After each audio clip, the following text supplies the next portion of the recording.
Hey there, welcome to the Daily's Double Shot. I'm Willie Denman. And I'm Brianna Lai. Coming up, we'll be going behind the scenes of the Everybody fashion show, where this year over 200 students strutted their stuff for body image awareness. Our reporter Tarek Walmsley looks on the Ave for the best Phad Thai. Kimberly Spalding will be hitting the street, gauging students' responses to this year's Oscars. And Laura O'Neill Dunn talks to 3 movie buffs on the good, the bad, and the rad about the Academy Awards. Finally, Tarek Walmsley will be heading to UW Farm to see what's really going on. All coming up on the Daily's Double Shot.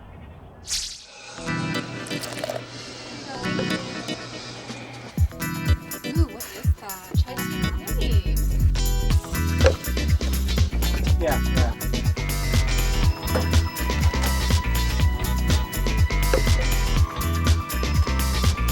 I'll see you there. Okay.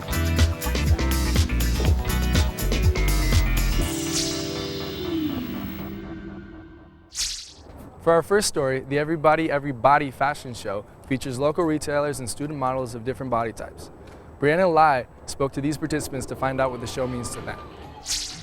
This year marks UW's 3rd annual Everybody fashion show. The show brought together local retailers and students of every shape in hopes of raising positive body image awareness. I spoke with Cassie Hopridge, one of the organizers, about the participants and the greater message. We are literally accepting everybody and every type of body, and if you want to straight your stuff, then straight your stuff. On the surface level, everyone's getting their hair done, their makeup done, and they're wearing these clothes, and that's great. But the message and the feeling that the individual gets to leave with is that it doesn't matter what I look like. No one's going to come and tell me that I have to lose X amount of pounds or I have to do this or that because I'm friggin' hot the way I am. Samantha Kraft is one of the fashion show's featured models who volunteered to share her story the night of the show. Kraft reflects on overcoming an eating disorder and says she continues to struggle with her body image today. I have stomach and intestinal problems, and in high school I was being treated for them with a medication that was giving me so much energy I wasn't sleeping, and it had suppressed my appetite completely that I stopped eating. You see so many problems with body image and eating disorders and just self-esteem problems that really arise, especially during this time of our lives. I do think it's great that we have it at college. I'd like to see it at high schools too. I think that would be great. I think it's important to have students or the media to tell the story that these people that are going to be walking the runway tomorrow are proud of who they are and how they look. So what will the girls be modeling? I spoke to each of them about their runway outfits. I am modeling red light. I think my outfits says a little bit about me and that some people don't usually see or my friends or peers don't get to see. I'm wearing a black halter top, satin and lace dress and black heels and earrings. The show really is about just showing everyone who will be there that you have confidence in yourself, but it's also that feeling that when you walk up the stage, I just did that. And I probably would have never done that ever in my life. You don't have to be 5'10" and 110 pounds to be beautiful. Beauty comes in all shapes and sizes, and we have so many models and so many clothes designers participating in the show that you can just see the whole spectrum of what bodies look like. There's not that many events that are on campus that are this inclusive. We have so much student involvement that I think that the message, everybody is wonderful the way it is really gonna sink into the student body.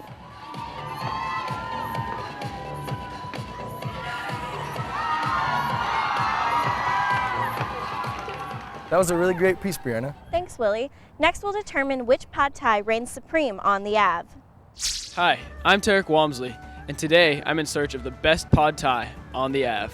My first stop was Thai Tom on 47th in the Ave, where I picked up my first order of chicken Phad Thai. Next, I went to Tiger Room, located on 43rd in the Ave, and picked up another chicken Phad Thai. Finally, I went a couple doors down to Thai 65 to pick up my last order. I then headed back to the Daily Newsroom for judgment and prepped the Phad Thai for consumption. So now that we picked up the Phad Thai on the Ave, we're here in the Daily Newsroom. I'm joined by Laura O'Neill Dunn. And Andrew Mittrack. And we are going to be judging number 1, number 2, and number 3. Let's start with number 1. All right. It doesn't even look like it has peanuts anywhere in it, which is I kind of think strange. no, there were some peanuts. They were Little really small crushed. peanuts. Yeah, you see They're Oh, in okay. there. All right. See, This look one at that. You That's gotta a peanut. squint. I'm looking forward to this.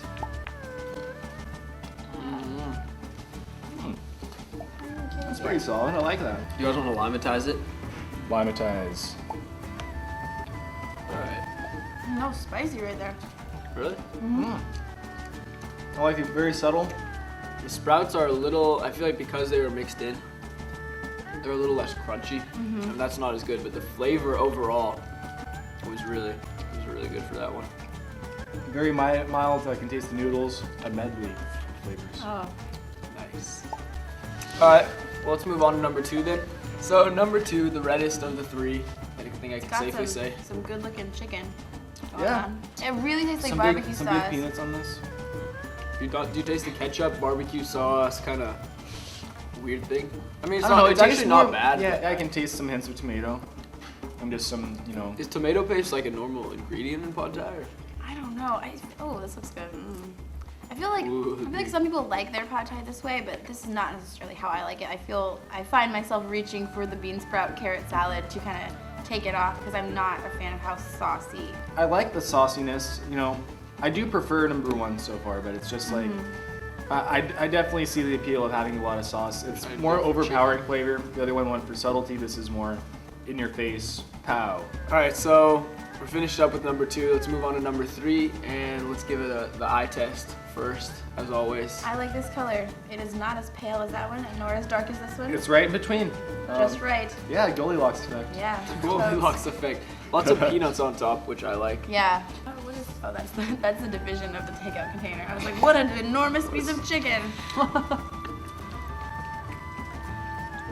That one's really unexpected. Right? That's not sweet at all. Smoked. Smoked, but I feel like it's kind of, I would almost say really like peanutty.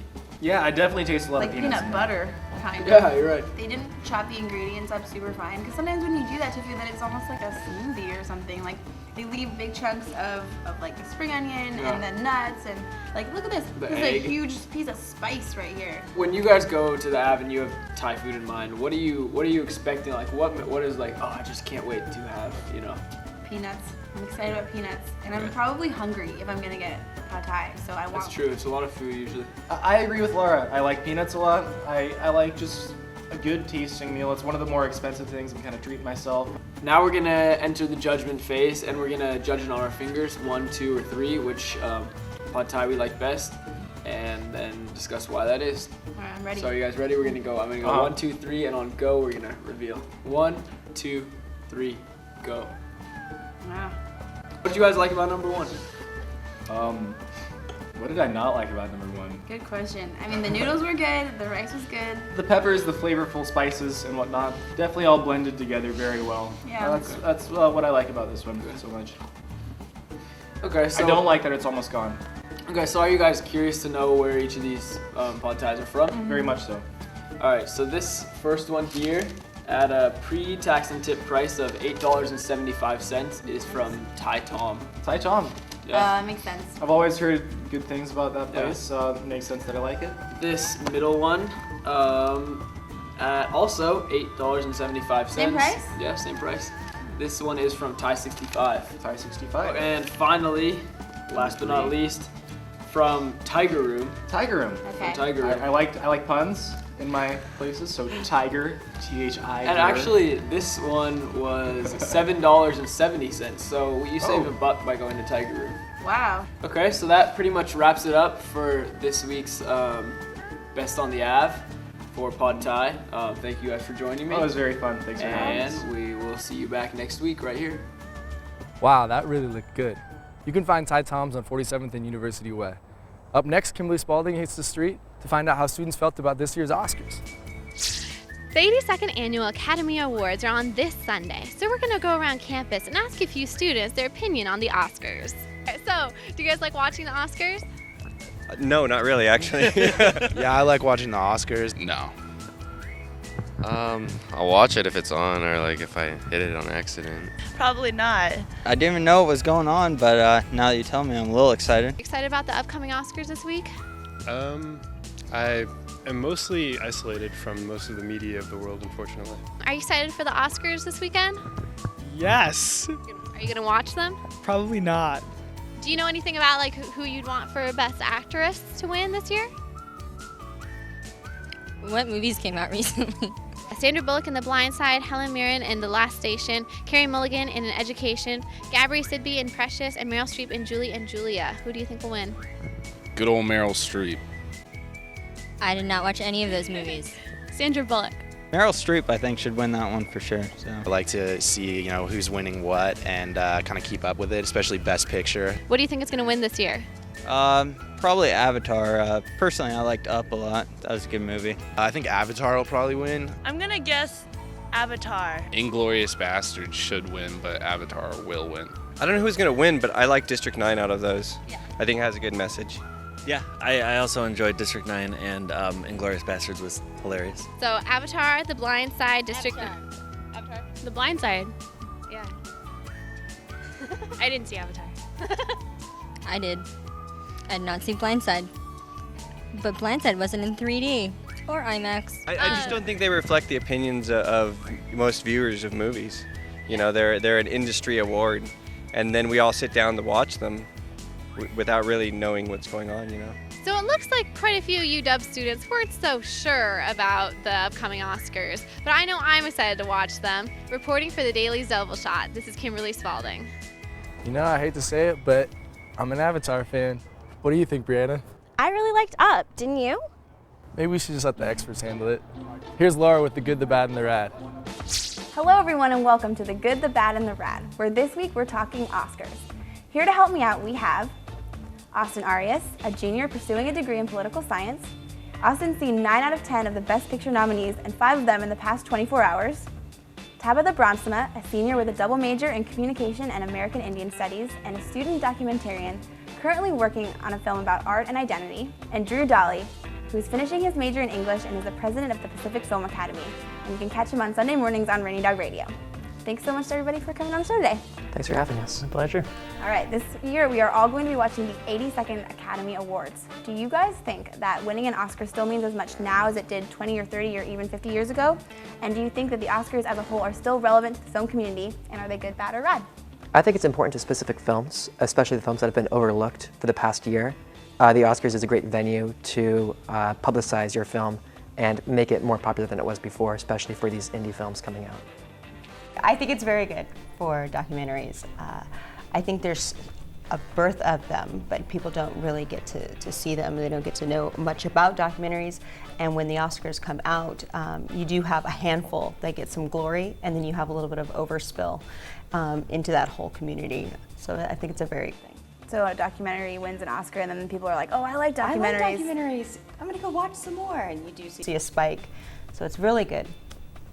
Yeah, I think the Oscars are good. I think also one of the reasons is for the future, because, like, to use an example from the nominations this year, is In the Loop was a really brilliant but little seen British film, and that was nominated for adapted screenplay, and because of that, someone 20, 30, 50 years later will look back at these Oscar nominees and say, what is In the Loop? What is that movie? Watch it, and then they'll discover something that otherwise might, fade into obscurity. So for recording history, you'd say the Oscars are rad? Yeah, definitely. All right. Very rad. One thing that we're going to see this year that's been different from previous years is that they've expanded the Best Picture nominee pool from 5 movies to 10 movies. Do you think that this change has been good, bad, or rad? I'm going to say that the change has been bad, personally, because I think that the reason why we had the change was because The Dark Knight wasn't nominated last year, and this was kind of the producers wanted to expand the range of nominees, and you kind of end up with this really just random assortment of films. Like, you have 2 war movies. One, The Hurt Locker, is very realistic. The other is kind of this ridiculous, revisionist fantasy, Inglourious Basterds, and you have The Blind Side and Precious. I feel it's bad as well because it's really going to split the Oscar votes. And so you have the potential of getting a very mediocre film because it got a mediocre number of votes. So an exceptional film that might be a little bit more controversial, like perhaps Precious, it's going to be, fingers crossed, it won't be, but it might be overlooked for something like that because it's a little bit more difficult of a film, and it perhaps even something like The Blind Side would get more just because of the way the voting is set up. And I don't feel that's very good at all. I do think it's bad. I think it has the potential to be definitely rad. With so many nominations, you have movies that people generally disrespect, like The Blind Side getting in, and people are upset that that might taint the Oscars. But on the other hand, you have a lot of really interesting movies that would otherwise not be nominated for Best Picture, maybe Precious or An Education, that are very good movies and that people would usually overlook, now getting a chance to be in the spotlight. Do you think that the idea that films that you consider not excellent, like the fact that mediocre films have been let in, like The Blind Side, for example, do you think that maybe you guys think they're mediocre, but the general public, they've gone to go see them more at the box office, so it's going to maybe bring more viewers to the Oscars themselves? Do you think that that is good, bad, or rad? It's very Machiavellian. The Oscars is not a popularity contest in that respect. For that, you have to go to the Teen Choice Awards. That's true. Teens do vote for those. Maybe you guys will agree that this year's biggest movie showdown is going to be between Catherine Bigelow's The Hurt Locker and James Cameron's Avatar, and these two directors are actually ex-husband and wife. What do you think about the rivalry, and is it good, bad, or rad? The rivalry isn't really much of a rivalry in reality because they were, a couple years after they were divorced, they did a film together. So I don't think there's really any bad blood. But it seems like the rivalry is just between the Hurt Locker and the Avatar, the films themselves, because they're very different films. And Avatar, it was very expensive. It was like $300 million budget. Hurt Locker was about $10 million. And I think the conversation people should hopefully be having is whether Avatar is really worth that. I think it's rad in that it is bringing more exposure to the race between those two films specifically. Not that Avatar needed any more publicity, but The Hurt Locker certainly did, and it's a beautiful film. And I think just as a woman and a woman director, it's great to see the sensitivity that's brought to a film like that, which I can't help but think that if James Cameron would have directed it, there would have been explosions and body parts flying everywhere. But there was this sensitivity in this film that's absolutely beautiful. So I think it is rad. It's bringing that attention to that film specifically. It is disingenuous to manufacture controversy to publicize films. But in the Hurt Locker's case, I think it's very important because we haven't seen a lot of films about the Afghan or the Iraq War that have met both commercial and critical success. The Oscar red carpet is one of the biggest fashion events of the year. What are you guys expecting to see people wearing, and do you think the focus on fashion at the Oscars is good, bad, or rad? I'd say it's good and bad because I'm personally pretty disinterested in it. I don't think it's really very important, but I understand that brings in a lot of people to watch the Oscars, and that's one of the reasons why the Oscars is always a big deal. I'd say rad for the viewing audience, bad for the people that actually have to experience it. I can't imagine being critiqued that way. Just off the top of my head, I think of Monique, who is up for Best Supporting Actress in Precious, and she is very adamant about never shaving her legs, and how much controversy that brings. At the Golden Globes, it was a huge issue, and I'm just thinking it's going to happen this year too, and I'm halfway expecting her to wear a mini skirt just to flaunt it a little bit. I would much rather have the focus on the films presented than Monique's legs. But I guess that's just part of the beast. All right, so it's the end of Oscars night. They're about to announce Best Picture. Who do you think is going to win? Who do you want to win? I think The Hurt Locker is going to win.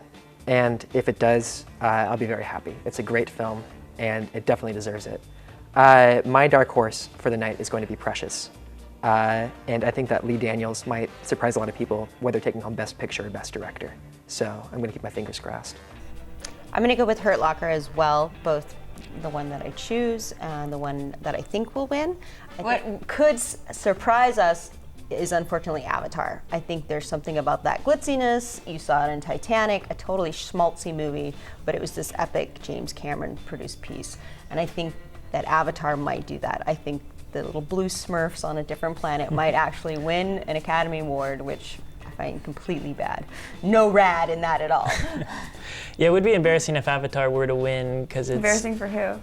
Embarrassing for the Academy, I think, because the film, seems like it was written by a 9-year-old child. It would be an embarrassment for the Academy. I don't think that's going to happen. I think Hurt Locker is a safe bet right now, and I'm totally happy with that win. I'd probably pick A Serious Man over that, but that's got no chance, and I'm happy with the Hurt Locker winning that. And Best Director, I'm very excited to finally have a female Best Director winner, so it's been long enough. So. And I wouldn't entirely discount A Serious Man because the Coen brothers carry a lot of weight in the Oscars and in general. So. Yeah, I think since they've won recently, though, it's unlikely it'll happen. But I'd be very pleased if it did. So that's about all the time we have for this week. You can check out the Oscars this Sunday, and we'll see you next time for more of the good, the bad, and the rad. Thanks, Laura. I'm definitely looking forward to Oscar night. Now, here's Tarek at the UW farm. I went down to the UW farm to take an inside look at what goes on here every day, how it all started, and where it's headed next. 4 or 5 years ago, a group of about 5 students and faculty were looking at this spot here, which was basically just bare dirt, and said we should have a garden here. It's ridiculous to have bare dirt. So they put in a ton of work, and they did what's called double digging. It was an excellent experience to just get free license to expand and garden where you wanted. Right now we're at a point where there are so many people involved with the farm and so many people who are wanting to do work. We're really, searching for things for them to do. And so what we're trying to do with that energy now is move on to a new spot. We're trying to get more land because you can only grow so much food on 1/3 of an acre. And so we got our eyes on Fogey Field right over there. It's a little less than an acre. And we're in the process of developing a plan how we would use that space to take to the Campus Landscape Advisory Committee. The Campus Sustainability Fund is one of the most amazing things that I've heard about. It takes, everyone pays into it. I think it's $5 to $10. We can get grants for up to $60,000 to do things like expand, maybe buy something that we really need here. We want a bigger farm. We want a farm that can support a vast array of educational opportunities for students and can also produce food for the HFS. HFS has basically said they'll take any food that we can grow for them because it's great, right? It's local, it's organic, it's student grown. There's so much urban space that can be gardened, and when you grow your own food in your yard, your carbon footprint just goes down exponentially. We've expanded into all around the greenhouse here, out front, what we call the back 40 back there, which is certainly not 40 acres, but it's a hell of a lot more space than we used to have. Unfortunately, there's a bunch of trees here, which, I love trees, everyone loves trees, but it means that we can't grow anything that well. So instead of using this area to make more beds for growing plants, we're just going to use this area to just make a lot of compost. This is part of our compost system. We do a lot of different types of composting here. It's less efficient to do so many different types, but it's a great educational experience. We've expanded the diversity of things we actually do with our hands, and kind of most importantly, we've expanded the educational facets of the farms. The Botany Greenhouse, located just beside the farm, is also an important educational facility. Doug Ewing, who manages the greenhouse, was kind enough to give me a quick tour. There are 4 rooms with teaching collections, and let's go in one, look at it. This is one of our warmer tropical rooms, and has a lot of plants that are economically important. We show visitors coffee, chocolate. This is the world's largest seed. Sometimes people call it the double coconut, but it's a palm tree from the Seychelles Islands. This specimen I've been growing for more than 25 years, and it's gotten some size. It has these really cool looking leaf scars. These are roots. So as this thing grows and gets taller, it keeps dropping roots that'll go down, in some cases, 100 feet. We have in this room a lot of the epiphytes, the plants that grow on the side of trees. Little trigger hairs down inside the leaf. And you have to tickle them a couple of times to get it to activate the trap. Every day is different in terms of what's going on with the plants. We don't have coursework in how to grow plants. That's where groups like the UW Farm really have sort of blossomed, because that's one of their strong interests. So we have different colleges, different schools, different departments all coming down and learning about things they're studying through hands-on work at the farm. We have a cob oven event. Every month we get, anywhere between 20 and 40 people out here just making pizza and hanging out. This is what really got the UW Farm on the map as something that we did. We built this, and everyone likes it and everyone uses it, so everyone's happy about it. On this table right here, we just have 20 people standing around rolling out pizzas, throw it in there, and it takes 2 to 3 minutes to cook, pull it out, and everyone gets a slice. This is our herb spiral. And it's kind of cool because it's right next to the cob oven, so that when you're making like pizzas and like fancy things, you can just come over here and get some rosemary, sage, oregano. Higher up, it's a different microclimate than down here. So you put the ones that like it a little bit drier up here, and then the water seeps down, and so if they need it wetter, they'll go down here. We're not slowing down. We are a tidal wave right now, and we're not going anywhere. It's the year of urban agriculture for Seattle, so we're trying to capitalize on that. And we are getting kind of an exponential growth in student energy at this point. We have, like I said, about 15 people every Monday morning at 7:30 get down here. They don't get credit for it, they don't get money for it. The UW farm has been coined a do-ocracy, and down here we do things. Pizza in 2 to 3 minutes? You think they deliver, Brianna? I don't think so, but next week Friday they're having a cob oven square dance fundraiser. For more information on the UW Farms, visit their RSO website. And that's it for this week. Thanks for watching the Daily's Double Shot. We'll see you next week.